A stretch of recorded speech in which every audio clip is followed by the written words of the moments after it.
Good morning student. मैं ममता शर्मा आदर्श बाल निकेतन उच्च माध्यमिक विद्यालय में हिंदी अध्यापिका आप सभी बच्चों का हिंदी ऑनलाइन क्लास में हार्दिक स्वागत करती हूँ। स्टूडेंट, आज हम अपनी पाठ्य पुस्तक ज्ञान भारती, जो हिंदी ज्ञान भारती है, उसमें से आपको आज हम विराम चिन्ह के बारे में पढ़ेंगे। हालांकि अपना यह कार्य पूर्ण हो चुका है, लेकिन आज हम फिर से इसका रिवीजन करेंगे विराम चिन्ह का। तो सभी बच्चे अपनी बुक निकाल लीजिए। हम जो विराम चिन्ह है उसको, उस पाठ का अध्ययन करते हैं। विराम का क्या अर्थ होता है? विराम का अर्थ होता है रुकना। क्या अर्थ होता है विराम का? विराम का अर्थ होता है रुकना, या विश्राम करना या ठहरना। अब हम अपने विचारों को, भावों को ठीक प्रकार से व्यक्त करने के लिए क्या करते हैं? बीच में विश्राम करते हैं, रुकते हैं। और या फिर हम लिखते या बोलते समय हम क्या करते हैं? बीच बीच में थोड़ा सा रुकते हैं। और लिखित भाषा में विराम को प्रकट करने के लिए जिन चिन्हों का प्रयोग किया जाता है उन्हें हम विराम चिन्ह कहते हैं।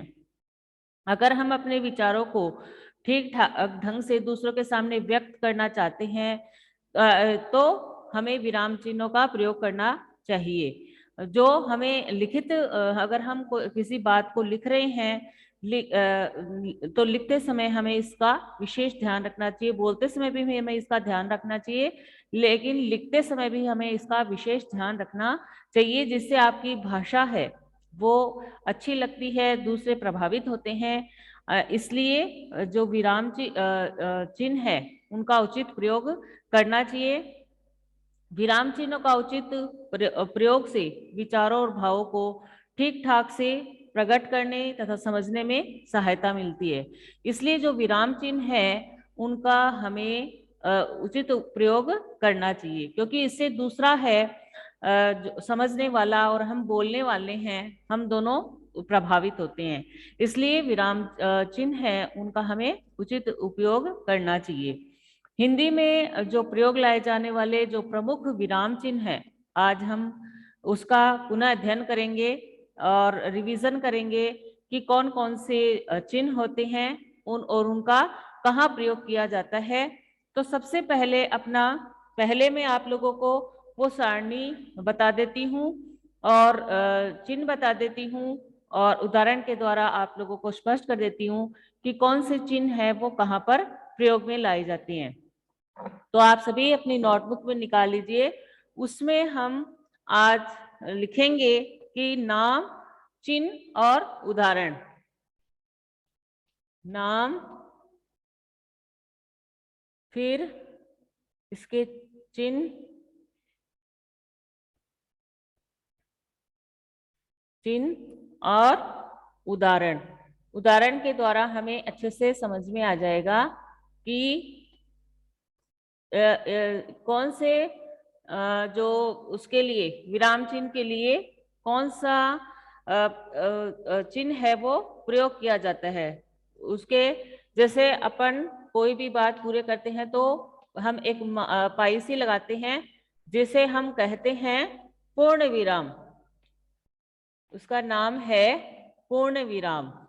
पूर्ण विराम का चिन्ह क्या है? चिन्ह एक पाइसी लगाते हैं, एक डंडा सा लगाते हैं, उसे हम पूर्ण विराम कहते हैं। जैसे कोई भी लिख लेते हैं हम कि राम, राम अच्छा, राम अच्छा लड़का है। राम अच्छा लड़का है।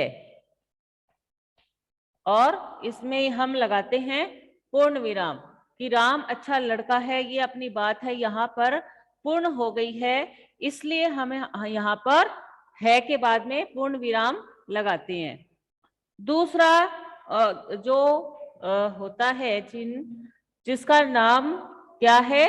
अल्प विराम, जिसे हम कहते हैं अल्प विराम। अल्प विराम, अल्प विराम होता है, इसका प्रयोग वाक्य में थोड़ा सा रुकने के लिए किया जाता है। तो इसका चिन्ह क्या होता है? इसका चिन्ह होता है, ऐसे कोमा लगती है, वह इसका चिन्ह होता है। एक प्रकार से जो अनेक प्रकार के जो शब्दों को अलग अलग करने के लिए इसका प्रयोग किया जाता है, जैसे राम अच्छा लड़का है को हम इधर लिख लेते हैं ताकि अपना जो दूसरा उदाहरण है वो सही रूप से आ सके। राम अच्छा लड़का है। दूसरा कि अल्प विराम, अल्प विराम होता है, उसका प्रयोग वाक्य में थोड़ा सा रुकने के लिए किया जाता है। जैसे रवि, दिवेश और सुमित को सभी जानते हैं, या फिर आभा, आभा, विभा, ये आ गई ना अल्प विराम। विभा, आभा, विभा और प्रभा, और प्रभा, प्रभा बहनें हैं। ये तीनों बहनें हैं, लेकिन इनको इस एक प्रकार से जो अनेक प्रकार के शब्दों को, जो ये बहनों के नाम है, इनको हमें अलग करने के लिए हम अल्प विराम का प्रयोग करते हैं। जैसे आभा, विभा और प्रभा बहनें, बहनें हैं। ठीक है। फिर तीसरा अपना चिन्ह है अर्ध विराम। तीसरे चिन्ह का नाम है अपना अर्ध विराम। अर्ध विराम, अर्ध विराम जहां हमें अल्प विराम की अपेक्षा कुछ अधिक देर रुकना पड़ता है, वहां अर्ध विराम लगाया जाता है। जैसे इसका पहले चिन्ह देख लेते हैं हम। चिन्ह है इसका, थोड़ा बड़ा लिख देती हूँ तो आपको अच्छे से दिखाई दे। इसका चिन्ह है इस तरीके से, एक बिंदु और नीचे कोमा। आपको बड़ा इसलिए लिखा है आपको दिखाई दे। तो इसका इनको जहां हमें अल्प विराम की अपेक्षा कुछ अधिक देर रुकना पड़ता है, उसके लिए हम अर्ध विराम का प्रयोग करते हैं। जैसे मैंने पूरे विश्व का भ्रमण किया, फिर भ्रमण किया, यहाँ पर अल्प विराम अर्ध विराम आएगा, और कि लेकिन भारत जैसा सुख कहीं भी नहीं है। तो जहां थोड़ी देर रुकना पड़ता है, अल्प विराम की अपेक्षा अधिक ज्यादा रुकना पड़ता है, कुछ और अधिक रुकना पड़े, वहां अर्ध विराम का प्रयोग किया जाता है। जैसे हम ऐसे भी लिख सकते हैं उदाहरण कि हम भारतीय, हम भारतीय, हम भारतीय हैं, हम भारतीय हैं। फिर यहां पर अर्ध विराम का प्रयोग,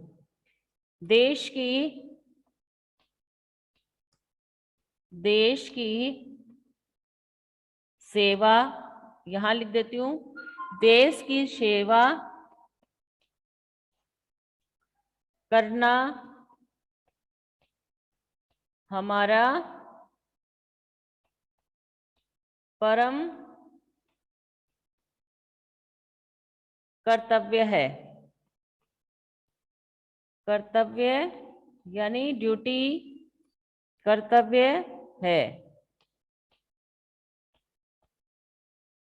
फिर चौथा जो चिन्ह का प्रयोग किया जाता है वह है अपना प्रश्न सूचक। प्रश्न सूचक,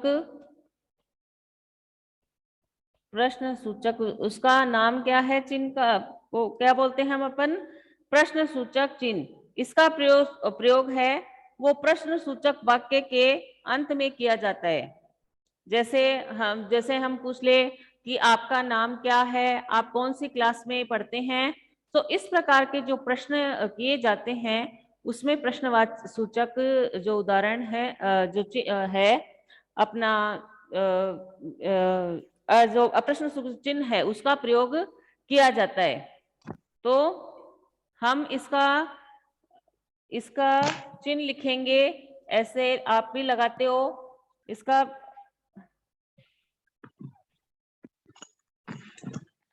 अब इसको हम आगे से इसके जो उदाहरण है वो यहाँ पर लिख रही हूँ, क्योंकि ये यहाँ पर आएगा नहीं। तो अगर हम इसका उदाहरण लिखेंगे तो हम कोई भी लिख सकते हैं, जैसे कि राम कहाँ रहता है।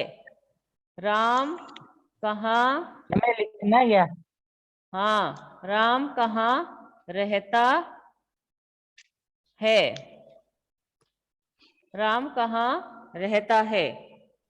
तो इसमें हम प्रश्न सूचक चिन्ह का प्रयोग करेंगे, क्योंकि प्रश्न पूछा जा रहा है ना कि राम कहाँ रहता है, तो इसके लिए हम प्रश्न सूचक चिन्ह का प्रयोग करेंगे।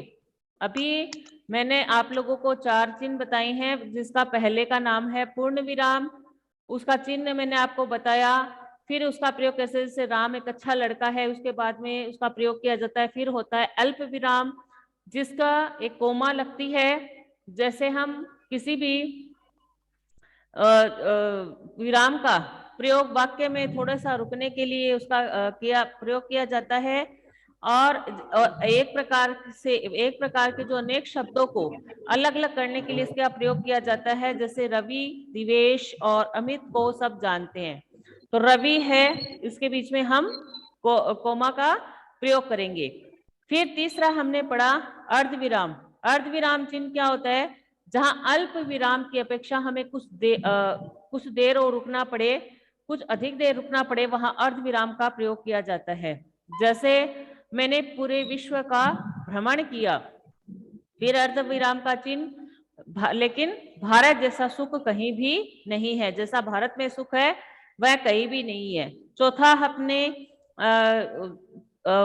जो चिन्ह का प्रयोग किया, जिसका नाम है प्रश्न सूचक, और उसमें क्या होता है, इसका प्रयोग है, इस चिन्ह का प्रयोग है वो प्रश्न सूचक वाक्य के अंत में किया जाता है। जैसे आपका नाम क्या है, ऋषभ ने क्या कहा था, आप कहाँ रहते हो, तो इस प्रकार के जो प्रश्न किए जाते हैं उसमें इस चिन्ह का प्रयोग किया जाता है। इसको रफ कर दूं क्या? नहीं मैम। ये 2 ऊपर की लाइन कर दूं? मैम ये 4 तक कर दो। 3rd 4th तक कर दूं? तो 4th तक ही तो है बेटा ये। ठीक है। 4th तक ही है। फिर आगे के देखते हैं अपन।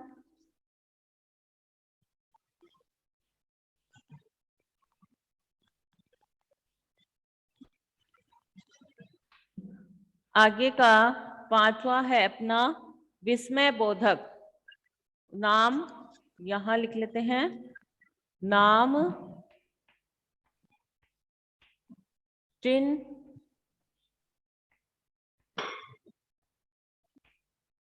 और उदाहरण। उदाहरण, ठीक है। 4 का हमने अध्ययन कर लिया, 4 तक प्रश्न सूचक चिन्ह तक। अब हम 5वां अपना जो चिन्ह है उसे हम कहते हैं विस्मयादि बोधक। 5वां जो अपना चिन्ह है उसका नाम है विस्मयादि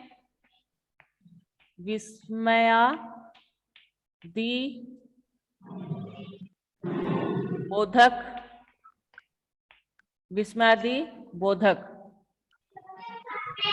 बोधक चिन्ह कहते हैं इसको। और इसका जो विस्मयादि बोधक चिन्ह है वो क्या है, ऐसे हम आश्चर्य व्यक्त करते हैं ना, तो ऐसे एक डंडा सा और फिर उसके से एक बिंदु सी, उसे हम कहते हैं विस्मयादि बोधक चिन्ह। और तो जैसे हम कोई भी आश्चर्य होता है हमें, और शोक होता है, हर्ष होता है और विस्मय होता है, तो आदि को प्रकट करने के लिए हम विस्मयादि बोधक चिन्ह को प्रयोग करते हैं। जैसे उदाहरण लिखते हैं अपन कि वाह, वाह, फिर विस्मयादि बोधक चिन्ह लगाएंगे, कितना अच्छा, कितना अच्छा मौसम है। कितना अच्छा मौसम है, कितना अच्छा मौसम है। तो इसमें हमने क्या पढ़ा विस्मय बुद्धि का, कि हमें कोई विस्मय होता है, हमें कोई आश्चर्य होता है, हमें कोई हर्ष होता है, कोई शोक होता है, तो आदि को प्रकट करने वाले शब्दों या वाक्यों के आगे विस्मयादिक बोधक चिन्ह का हम प्रयोग करते हैं। और ये हमने कहा कि वाह कितना अच्छा मौसम है, तो इसमें क्या है, विस्मय हो रहा है कि वाह आज तो बहुत अच्छा मौसम है, इसलिए हम इसका विस्मयादिक बोधक जो है चिन्ह है उसका प्रयोग करेंगे। अगला है अपना, फिर है छठा है योजक। छठा है योजक, योजक या समुच्चय। माइक बंद कर लीजिए बेटा, आवाज आ रही है, क्लास डिस्टर्ब होती है, माइक बंद करिए। समुच्चय बोधक योजक या समुच्चय बोधक चिन्ह। चिन्ह इसका है, सॉरी, हाँ, योजक या समुच्चय बोधक चिन्ह जो है उसका प्रयोग, ये इसका चिन्ह ये है। और उदाहरण लिखेंगे हम, जीवन में, जीवन में सुख, जीवन में सुख,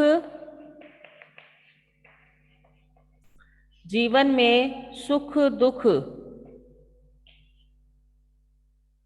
जीवन में सुख दुख, धूप, सुख दुख धूप, योजक चिन्ह छांव, छांव की भांति,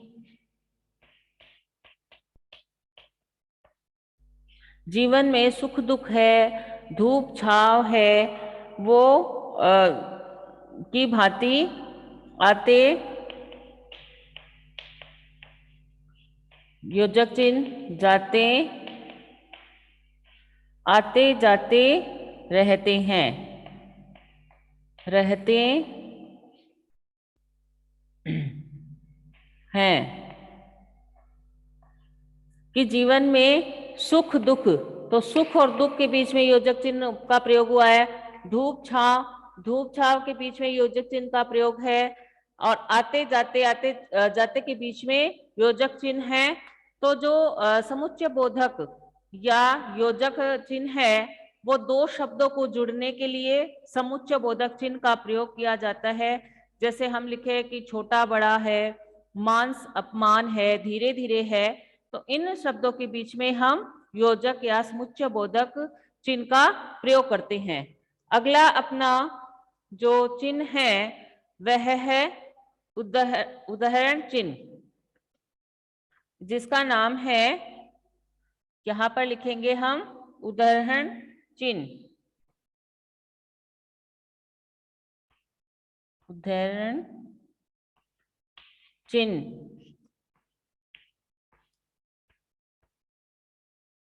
उदाहरण चिन्ह,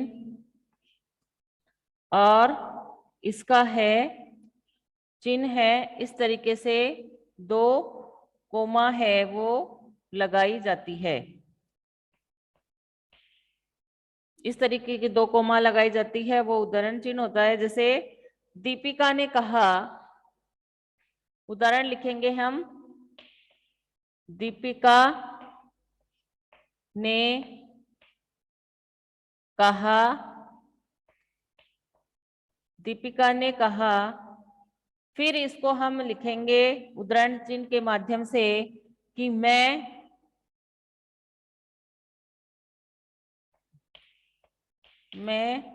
कल घर जाऊंगी, मैं कल घर जाऊंगी, कि मैं कल घर जाऊंगी। यहाँ पर हमने ये विराम चिन्ह लगाया और फिर अपना ये उधर बात है वो यहाँ पर खत्म हो गई, इसलिए हमने उद्धरण चिन्ह का प्रयोग कर लिया कि दीपिका ने कहा कि मैं कल घर जाऊंगी। तो उद्धरण चिन्ह किसी के कथन को, जो उद्धरण चिन्ह जो है वो किसी के कथन के को मूल रूप में लिखने के लिए इसका प्रयोग किया जाता है। इसके हम और भी उदाहरण लिख सकते हैं, जैसे काजल ने कहा था कि मैं कल यहाँ आऊंगी, कि मैं कल यहाँ आऊंगी। तो इसको भी हम काजल ने कहा, फिर इसको इनवर्टेड कोमा में या इसको उदाहरण चिन्ह के माध्यम से करेंगे कि मैं, फिर कोमा लगाएंगे, कल यहाँ आऊंगी, फिर इसको उदाहरण चिन्ह को बंद कर देंगे।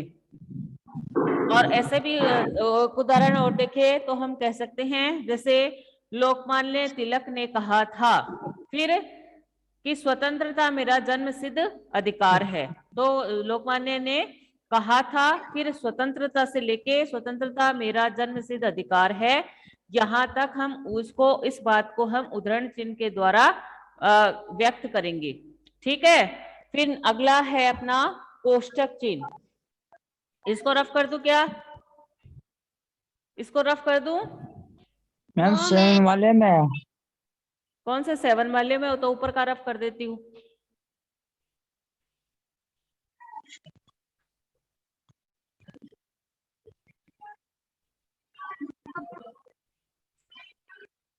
अगला है अपना कोष्टक चिन्ह, जिसका नाम क्या है? कोष्टक। हम क्या कहते हैं? कोष्टक। कोष्टक। आवाज आ रही है बेटा? बंद कर लो अपनी उसको, माइक को। कोष्टक, इसका चिन्ह क्या होता है? ऐसे होता है ना, हम कोई भी बात ऐसे लिखते हैं तो उसको कोष्टक में लगाते हैं। तो जैसे उदाहरण लिखेंगे, doctor Rajendra Prasad, doctor Rajendra Prasad, doctor Rajendra Prasad, फिर कोष्टक लगाएंगे, स्वतंत्र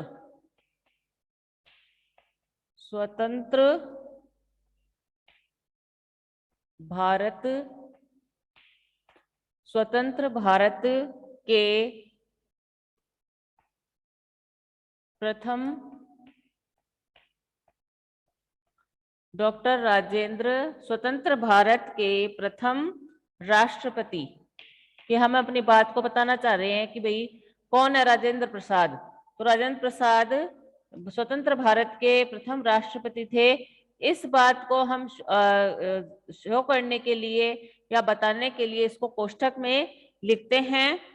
तो कि वो कौन थे राजेंद्र प्रसाद? तो स्वतंत्र भारत के प्रथम राष्ट्रपति थे। तो हम इसको आगे लिखेंगे, डॉक्टर राजेंद्र प्रसाद महान व्यक्ति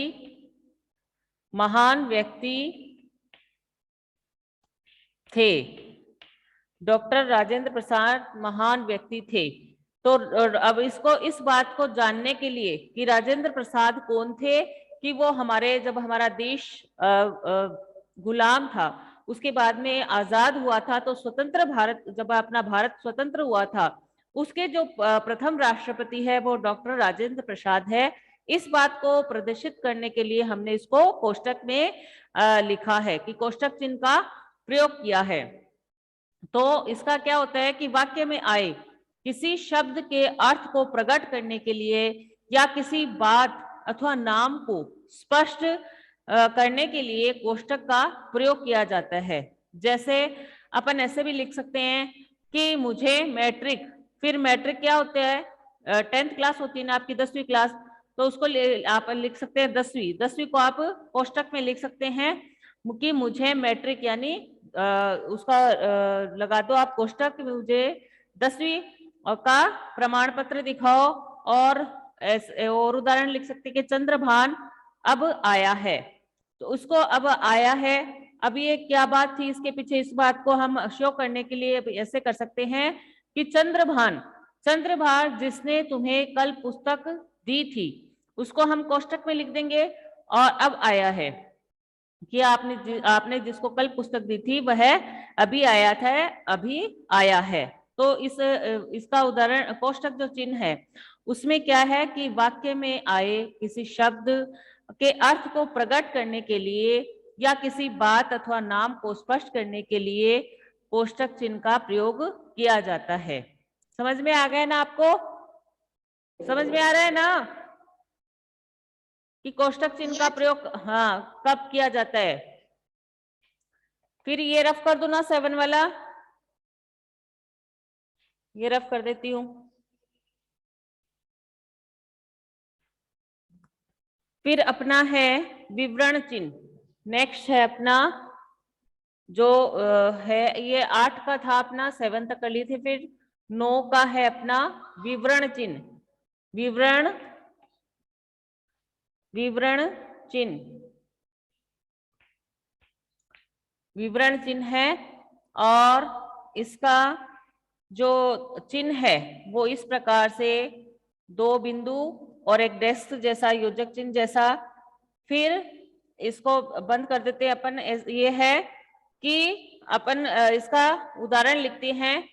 आप देखते हो ना कि आप कोई भी कहानी लिखते हैं या फिर कोई वाक्य आपको पढ़ना, तो उसके नीचे ऐसा लिखा हुआ आता है कि निम्न वाक्य पढ़िए, निम्न वाक्य पढ़िए। और फिर उसमें ऐसे लिखा हुआ आता है, ऐसे इस तरीके से कि निम्न वाक्य पढ़िए, निम्न वाक्य पढ़िए। या तो ये इसको हम क्या कहते हैं? विवरण चिन्ह। जब हम किसी बात का उत्तर या उदाहरण अगली पंक्ति में देना चाहे तो विवरण चिन्ह का प्रयोग किया जाता है। जैसे ऐसे भी लिख सकते हैं हम, प्रदूषण के प्रमुख 4 प्रकार हैं, और फिर विवरण चिन्ह का प्रयोग किया जाता है कि जो इस प्रकार से है, ध्वनि प्रदूषण है, वायु प्रदूषण है, जल प्रदूषण है और भूमि प्रदूषण है। तो विवरण चिन्ह का प्रयोग है किसी भी बात का उत्तर या उदाहरण अगली पंक्ति में देने के लिए इसका प्रयोग है वो किया जाता है। जैसे आप जानते हैं कि हमारी पृथ्वी है कि जैसे अभी मैंने आप लोगों को बताया कि प्रदूषण के 4 प्रकार हैं, और फिर उसका विवरण हम अगली पंक्ति में दे रहे हैं कि ध्वनि प्रदूषण, जल प्रदूषण, वायु प्रदूषण, भूमि प्रदूषण, इसको हम लगा देते हैं। फिर है अगला है अपना निर्देशक। नेक्स्ट है अपना निर्देशक चिन्ह। अगला है 10 निर्देशक।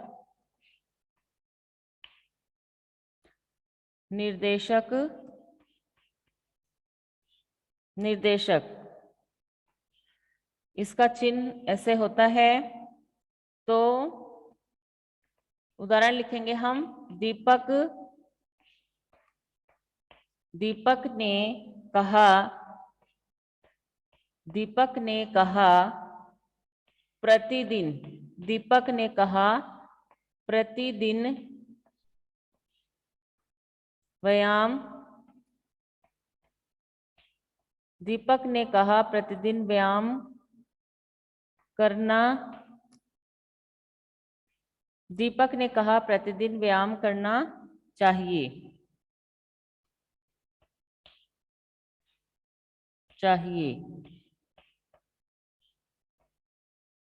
तो निर्देशक जो चिन्ह होता है यह योजक चिन्ह से थोड़ा बड़ा होता है। जैसे योजक चिन्ह होता है ना, उससे थोड़ा बड़ा होता है, और इसका प्रयोग किसी भी बात को स्पष्टता देने हेतु किया जाता है कि किसी भी बात को हम स्पष्ट करना चाह रहे हैं, अपने किसी भी बात को खुलकर कहना चाह रहे हैं, तब इस निर्देशक का प्रयोग किया जाता है। और यह योजक चिन्ह जो उतना होता है, योजक चिन्ह के जैसा ही होता है, लेकिन यह योजक चिन्ह से थोड़ा सा, इसकी क्या पहचान है कि योजक चिन्ह से थोड़ा सा बड़ा होता है, और हम किसी भी बात को कहना चाह रहे हैं तो इसी बात को हमें यदि अधिक स्पष्टता से कहना है तो हम इसका प्रयोग करते हैं। जैसे कि सुभाष चंद्र बोस ने कहा कि तुम मुझे खून दो, मैं तुम्हें आजादी दूंगा। तो सुभाष चंद्र बोस ने कहा, सुभाष चंद्र बोस ने कहा, फिर हम इस निर्देशक चिन्ह का प्रयोग करेंगे कि तुम मुझे खून दो, तुम मुझे खून दो में अल्प विराम आएगा और मैं तुम्हें आजादी दूंगा, मैं तुम्हें आजादी दूंगा के बाद में पूर्ण विराम आ जाएगा। और जैसे ऐसे कह सकते हैं कि किसी को हम कह रहे हैं कि विभा क्या रेखा तुम मेरे जन्मदिन पर जरूर आना, तो विभा फिर निर्देशक चिन्ह मेरे जन्मदिन पर जरूर आना, फिर पूर्ण विराम का प्रयोग हो जाएगा। फिर नेक्स्ट है अपना त्रुटि परक। नेक्स्ट है अपना त्रुटि परक या हंस पद बोलते हैं जिसे, त्रुटि परक, त्रुटि परक, त्रुटि परक जिसे हम इधर नीचे लिख देती हूं, हंस पद भी कहते हैं, हंस पद। इसका चिन्ह ऐसे लगाते हैं ना, अपन कोई बात भूल जाते हैं तो भूल को सुधार करने के लिए फिर हम ऐसे चिन्ह लगाते हैं ना, ऐसे चिन्ह लगा के और फिर उस बात को लिखते हैं। तो यदि इसके हम कोई बात लिख रहे हैं और लिखते समय कोई बात है, कोई अंश हमसे छूट गया हो, तो इसके लिए इस चिन्ह का प्रयोग किया जाता है। जैसे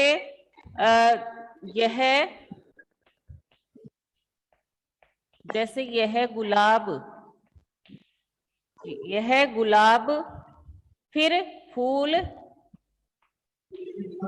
सुंदर है, सुंदर है। तो ये बात है, ये बात हमारी अधूरी सी लग रही है कि यह गुलाब फूल सुंदर है। तो इसमें क्या छूट गया, इसमें छूट गया, इसका हंस पद का प्रयोग करेंगे हम, जिसे त्रुटि चिन्ह बोलते हैं कि यह गुलाब का फूल सुंदर है। तो का हमसे छूट गया, इसलिए हमने त्रुटि परक या हंस पद चिन्ह का प्रयोग किया। तो हंस पद या जो त्रुटि पद है, तो इसको यदि हम कोई वाक्य लिख रहे हैं और वाक्य लिखते समय हमें कोई त्रुटि से या गलती से कोई अंश हमसे छूट गया है, तो हम वाक्य को पूरा करने के लिए त्रुटि परक चिन्ह या हंस पद का प्रयोग करते हैं। जैसे कल विद्यालय रहेगा, तो क्या रहेगा, ये बात हम भूल गए, तो कल विद्यालय बंद रहेगा, तो कल विद्यालय के बाद में हम हंस पद का प्रयोग करके बंद लिख देंगे और रहेगा लिख देंगे। फिर लास्ट है अपना लाघव चिन्ह। नेक्स्ट है अपना लाघव, लाघव, लाघव चिन्ह, लाघव चिन्ह इसका ऐसे बिंदु जैसा होता है।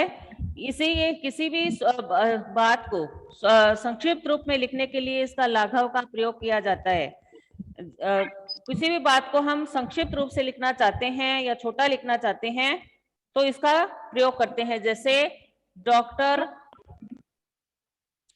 जैसे डॉक्टर, अब डॉक्टर ने लिख के इसके आगे हमने ये किसका प्रयोग कर दिया, लाघव चिन्ह का, कि डॉक्टर राधा कृष्ण, कि डॉक्टर राधा कृष्ण, डॉक्टर राधा कृष्ण बहुत, डॉक्टर राधा कृष्ण बहुत बड़े दार्शनिक, डॉक्टर राधा कृष्ण बहुत बड़े दार्शनिक थे। तो ये जो लाघव चिन्ह होता है, इसका प्रयोग यदि किसी शब्द को हमें संक्षिप्त रूप से लिखना है तो इसका हम लाघव चिन्ह का प्रयोग कर सकते हैं। अब जैसे पंडित जवाहरलाल नेहरू है, तो हमें पंडित को संक्षिप्त रूप में लिखना है, शॉर्ट में लिखना है, तो पै लिख के हम लाघव चिन्ह लगा देंगे जिससे वो पूरा पढ़ा जाएगा पंडित। पंडित जवाहरलाल नेहरू स्वतंत्र भारत के पहले प्रधानमंत्री थे।